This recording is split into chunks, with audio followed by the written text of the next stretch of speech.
வணக்கம் friends, welcome to விட்சாட் organic farms. ரொம்ப நாளாக எனக்கு நம்ம ஃபார்மில் ஒரு அக்வேரியம் வந்து கட்டணும்னு ஆசை. ஸோ இப்போதைக்கு சின்னதாக ஒரு கண்ணாடி டேங்க்கில் ஒரு 2 ஷார்க்கும் 2 கோயும் வளர்த்துருந்தோம். ஒரு பெரிய ஷார்க் வந்து ஆல்மோஸ்ட் இறந்துருச்சு. அது 2 to 3 இயர்ஸ் ஓல்டு. ஸோ அது வந்து பெருசாக இருந்துச்சு, நல்லா அந்த டேங்க்கு பத்தலை. ஸோ அது ஒன்று வந்து இறந்துருச்சு க்ளீன் பண்ணுறப்போ. ஸோ அதனால் வந்து இது ரொம்ப நாளாக மைண்டில் ஓடிக்கிட்டே இருந்துச்சு, ஒரு பெரிய டேங்க்காக கட்டணும், நமக்கு இடம் இருக்குது, ஸோ பண்ணலாமே அப்படின்னு சொல்லிட்டு நிறையா யூடியூப்பில் இந்த டிஐஒய் வீடியோஸ்லாம் பார்த்துக்கிட்டு இருப்பேன். ஸோ அதை பார்த்து நம்மளே ஏன் ஒன்று ட்ரை பண்ணக்கூடாது அப்படின்னு சொல்லிட்டு ஆரம்பித்தேன். ஃபஸ்ட்டு ஒரு இடம் மார்க் பண்ணிட்டு அதை எக்ஸ்கவேட் பண்ண ஆரம்பித்தோம். ஃபுல்லாக வந்து பார்த்திங்கன்னா ஒரு 4x 4ன்னு மெஷர் பண்ணிட்டு பண்ணேன். ஸோ நம்மள்ட்ட எந்த டூல்ஸுமே கிடையாது, இன்ச்சு டேப் கூட இல்லை. ஸோ ஃபுல்லாகவே பார்த்திங்கன்னா அந்த ஹாலோ பிரிக் வச்சே கலவு வச்சே அளவு அளந்துக்கிட்டு ஸோ எக்ஸ்கவேட் பண்ணோம். ஸோ இதுவே ஆஃப் டே போயிடுச்சு. என் பையனும் கொஞ்சம் கொஞ்சம் ஹெல்ப் பண்ணான் அப்படியே. ஸோ இது வந்து ஓரளவுக்கு எக்ஸ்கவேட் பண்ணிவிட்டு ஒரு அரை அடிக்கு உள்ளே இருக்கிற மாதிரி, ஒரு அரை கல் உள்ளே போகிற மாதிரி, அந்த மாதிரி ஃபுல்லாக மண்ணியும் எக்ஸ்கவேட் பண்ணிக்கிட்டேன் ஃப்ளாட்டாக இருக்கிற மாதிரி. இது பண்ணதுக்கப்புறம் பார்த்திங்கன்னா நம்மள்ட்ட ஆல்ரெடி சாண்டு இதெல்லாம் இருந்துச்சு, ஜல்லிலாம். சிமெண்ட்டு மூட்டை மட்டும் வாங்கிட்டு வந்தேன். ஸோ வாங்கிட்டு வந்து லக்ஷ்மி மாவை கூப்பிட்டுட்டு கலவை போடுறதுக்கு வந்து எனக்கு தெரியாது. ஸோ அதனால் லக்ஷ்மி மாவை வந்து போட்டு தர சொன்னேன் கலவையை. ஸோ இது வந்து பார்த்திங்கன்னா 3:2:1 ரேஷியோ, 3 ஜல்லி 2 சாண்டு 1 சிமெண்ட்டு. ஸோ அந்த மாதிரி அன்னக்கூடையில் அளந்து இந்த மாதிரி மிக்சிங் பண்ணோம். இது வந்து காங்க்ரீட் அந்த ஃபவுண்டேஷனுக்காக. அப்புறம் அந்த எக்ஸ்கவேட் பண்ண ஏரியாவில் அது ஃபுல்லாக கம்பி இருந்த கம்பியெல்லாம் வச்சு, ஸோ வீடு கட்டினப்போ மிச்சம் அந்த கம்பியெலாம் இருந்துச்சு, கொஞ்சம் கொஞ்சம் பிட்டு பீஸு அதெல்லாம் போட்டு காங்க்ரீட் ரெடி பண்ணிட்டோம். இது டே 1 ஃபுல்லாக போயிடுச்சு. அப்புறம் டே 2 வந்து பார்த்திங்கன்னா ஸோ கல்லெல்லாம் ஹாலோ பிராக் கல்லெல்லாம் வந்து முன்னாடி ஃபார்முக்குள்ளே வந்து பாத்தியில் வச்சுருந்தோம். ஸோ அதெல்லாம் ஒன்று ஒன்றா எடுத்துகிட்டு வந்துட்டு ஸோ கலவையை போட்டு எல்லாத்தையும் வைக்க ஆரம்பித்தேன். ஸோ இது மெஷர்மெண்ட்லாம் இல்லாதனால நம்மளாக ஒரு தோராயமாக ஒரு அளவுக்கு வைக்க வேண்டியதான். ஸோ அந்த மாதிரி வச்சோம். ஸோ ஒரு கல்லாக அப்படியே ஃபேஸ் பண்ணிட்டு, இதான் என்னோடய ஃபஸ்ட்டு எக்ஸ்பீரியன்ஸு சிவில் ஒர்க்கு வந்து பண்ணி கட்டுறது. முன்னாடி பார்த்துவே இந்த மாதிரி ஒர்க்லாம் பண்ணியிருக்கோம். பட் ஒரு தண்ணி தொட்டி கட்டுறதுன்றது அவ்வளோ ஈஸியான விஷயம் கிடையாது. ஏதாவது ஒன்று தப்பாயிடுச்சுன்னா ஃபுல் மெட்டீரியல் காஸ்ட்டு இல்லை டைமு எல்லாமே வேஸ்ட் ஆகிடும், நம்ம எஃபர்ட்ஸ் எல்லாம். ஸோ அதனால் நான் கேர்ஃபுல்லாக பார்த்து பண்ணேன், கலவை ரேஷியோ எல்லாமே. இந்த ஃபஸ்ட்டு ஒரு லைன் கட்டுறது வந்து கொஞ்சம் கஷ்டமாக இருந்துச்சு. ஸோ அது நல்லா ப்ராக்டிஸ் பண்ணிக்கிட்டேன் ஒரு கல்லாக.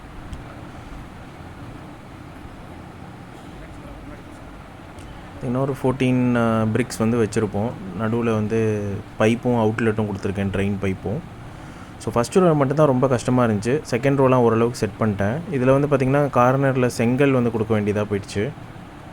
அப்புறம் தேர்டு ரோவும் அதே மாதிரி கட்டிட்டு ஸோ ஃபுல்லாகவே கையை வச்சு சிமெண்ட் வச்சு பூசிட்டேன் வெளியில்.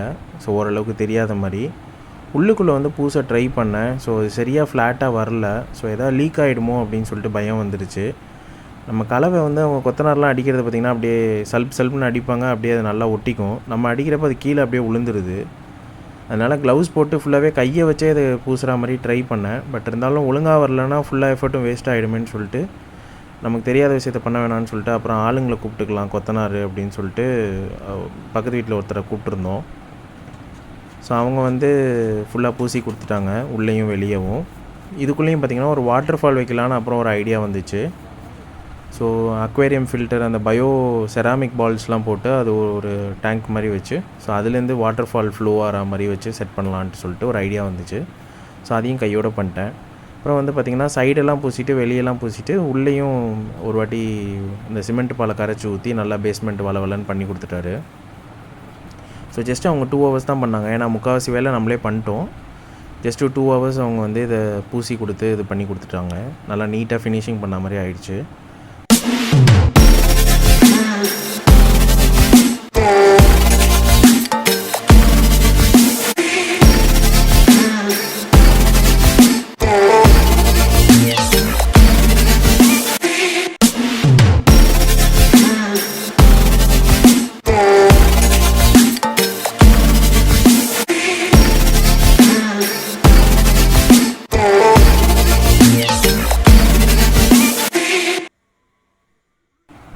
நெக்ஸ்ட் டே வந்து பார்த்திங்கன்னா பின்னாடி அந்த சொல்யூஷன் போட்டு வால்வும் வச்சுட்டேன். ஸோ ஓரளவுக்கு நல்லா ஃபினிஷிங்காகவும் இருந்துச்சு. ஸோ நைட்டு ஃபுல்லாக மழை. ஸோ கவர் பண்ணி தார்பாய் வச்சு மூடியிருந்தோம். காலையில் எடுத்து விட்டோம். அப்புறம் எலக்ட்ரிக்கல் பாயிண்ட்டுக்கு பக்கத்துலேயே ஷெட்டில் வந்து உள்ள ப்ளக் பாயிண்ட் இருந்துச்சு. ஸோ அதில் மேல் கனெக்டர் கனெக்ட் பண்ணிட்டு ஃபீமேல் கனெக்டர் கொண்டு வந்து இது கேரி பேக் மாதிரி சுற்றிருந்தேன். ஸோ பம்ப் வச்சதுக்கப்புறம் நம்ம ஃபுல்லாக டேப் ஒடிச்சு சுற்றி விட்டோம்னா கேரி பேக் வச்சு ஒன்றும் ஆகாது அப்படின்ட்டு. ஸோ ஓரளவுக்கு ஃபினிஷிங்கும் நல்லா இருந்துச்சு. வால்வும் 1.5 அப்புறம் 2 இன்ச் வால்வுன்னு நினைக்கிறேன். ஸோ அது 2 வாங்கி போட்டோம். அப்புறம் வாட்டர் ப்ரூஃப் பெயிண்ட் பார்த்தேன் யூடியூப் வீடியோஸில். ஸோ அதுவும் சிமெண்ட்டோட 1:1 ரேஷியோவில் இந்த டாக்டர் ஃபிக்ஸிட் கலந்துட்டு, ஸோ உள்ளே வந்து டாக்டர் ஃபிக்ஸிட் இந்த சொல்யூஷன் வந்து வெர்டிக்கலாக வந்து அடிக்க ஆரம்பித்தேன் ஃபஸ்ட்டு கோட்டு. வெளியில் வந்து பார்த்திங்கன்னா என் பையன் ஒயிட் சிமெண்ட், பிர்லா ஒயிட் சிமெண்ட்டை வந்து ஃபுல்லாக அவுட் சைட் ஃபுல்லாக பண்ணிட்டோம் ப்ரெஷ் பண்ணி. ஸோ ஃபஸ்ட் கோட் அடித்ததுக்கப்புறம் இப்படி தான் இருந்துச்சு. அப்புறம் செகண்ட் கோட் வந்து ஹரிசாண்டலாக ஆப்போசிட் டைரெக்ஷனில் அடிக்கணும். ஸோ அந்த மாதிரி அடித்தேன். அடித்து முடித்தோடனே பார்த்திங்கன்னா மழை வந்துடுச்சு. ஃபுல்லாக திருப்பி தார்பாயை போட்டு மூடிட்டோம்.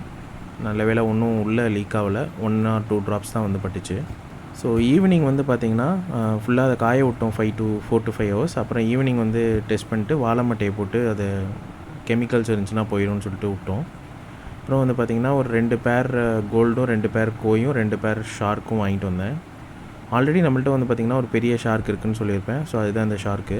இன்னொரு ஷார்க் இதோட ஜோடி இறந்துருச்சு. இதை தவிர ஒரு 2 கோய் இருக்குது. ஸோ இதுங்களுக்கெல்லாம் இப்போ புது டேங்க்கில் மாற்றிட்டு இதுக்கு ஃப்ரீடம் கொடுக்க வேண்டியதான் நம்ம.